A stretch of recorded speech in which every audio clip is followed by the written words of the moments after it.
ఇప్పుడు గుజరాత్లో దాదాపు ఒక వంతెన కూలి గుజరాత్ రాష్ట్రంలో అక్కడ ముఖ్యమంత్రి బీజేపీ, ఈ దేశానికి ప్రధానమంత్రి మోడీ గారు బీజేపీ.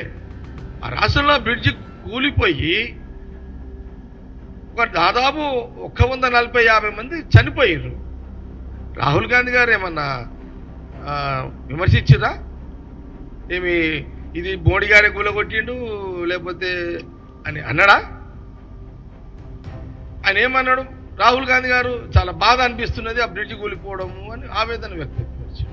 అది మనం చేయాల్సిన బాధ్యత, మన పని అది.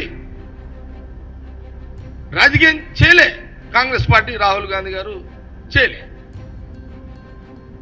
రాజకీయం చేయాలంటే చేయొచ్చు కదా. ఏం చేస్తారా? బ్రిడ్జి కూలిపోయిందాకా చూసిరా? బ్రిడ్జి మీదే గవర్నమెంట్దే కదా బ్రిడ్జి, మరి ఏం చేసిర్రు మీరు?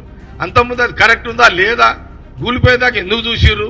రెగ్యులర్ చెకప్ ఉందా లేదా? బ్రిడ్జ్ రోజు నిరంతరం ప్రజలు నడిచే బ్రిడ్జ్ కదా అని ఎప్పుడన్నా రాహుల్ గాంధీ గారు విమర్శించారా? లేదు.